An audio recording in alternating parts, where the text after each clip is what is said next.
सेबी ने रद्द कर दिया आईपीओ, जिन लोगों ने लगाए थे इसमें पैसे उनका क्या होगा। ट्राफिकसोल आईटीएस टेक्नोलॉजीज आईपीओ 10-12 सितंबर 2024 तक सब्सक्रिप्शन के लिए खुला था। इश्यू 345 गुना भरा था। बाजार नियामक सेबी ने ट्राफिकसोल आईटीएस टेक्नोलॉजीज के आईपीओ को रद्द कर दिया है। कंपनी यातायात और टोल प्रबंधन के लिए ट्रांसपोर्टेशन सिस्टम और ऑटोमेशन सॉल्यूशन प्रदान करती है।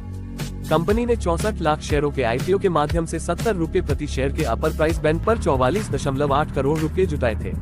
ये पहली बार है जब सेबी ने किसी एसएमई आईपीओ का पूरा प्रोसेस रद्द किया। यह आईपीओ 345 गुना भरा था। सेबी ने कंपनी को एक सप्ताह के भीतर आईपीओ में निवेश करने वाले निवेशकों का पैसा लौटाने को कहा है।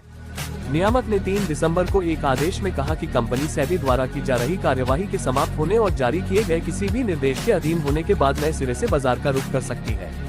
बीएसई और मर्चेंट बैंकर को रकम वापसी की निगरानी का जिम्मा दिया गया है। रकम वापसी के साथ डिपॉजिटरी को अलग डीमैट अकाउंट में शेयर ट्रांसफर करना होगा। रिफंड के बाद डिपॉजिटरी को कंपनी के आवंटित शेयरों को कंपनी के नाम से खोले गए एक अलग डीमैट अकाउंट में ट्रांसफर करना होगा। आदेश में कहा गया है, कंपनी को उन शेयरों को रद्द करने के लिए उचित कदम उठाने का निर्देश दिया जाता है, जिन्हें डिपॉजिटरी द्वारा ऊपर बताए गए अकाउंट में ट्रांसफर किया गया है। 1012 सितंबर तक खुला था आईपीओ। ट्राफिकसोल आईटीएस टेक्नोलॉजीज आईपीओ 10-12 सितंबर 2024 तक सब्सक्रिप्शन के लिए खुला था। इसका प्राइस बैंड 66-70 रुपए प्रति शेयर तय किया गया था। कंपनी ने एसएमई प्लेटफॉर्म पर लिस्ट होने के लिए 31 मई 2024 को बीएसई के पास डीआरएचपी दाखिल किया।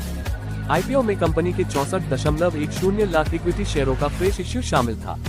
टीपीए निकली शेल कंपनी। सेबी के मुताबिक ट्राफिकसोल जानबूझकर एक संदिग्ध थर्ड पार्टी वेंडर टीपीवी द्वारा जमा किए गए फर्जी दस्तावेजों पर निर्भर रहा, ताकि अपने प्रोस्पेक्टस में सॉफ्टवेयर खरीद के लिए निर्धारित 17.7 करोड़ रुपए को सही ठहराया जा सके। सेबी के मुताबिक टीपीवी एक शेल कंपनी है। सेबी को स्मॉल इन्वेस्टर्स वेलफेयर एसोसिएशन से एक शिकायत मिली थी। इसमें आरोप लगाया गया था कि इस इश्यू के उद्देश्यों में एक वेंडर से 17.70 करोड़ रुपए मूल्य के सॉफ्टवेयर की खरीद शामिल थी।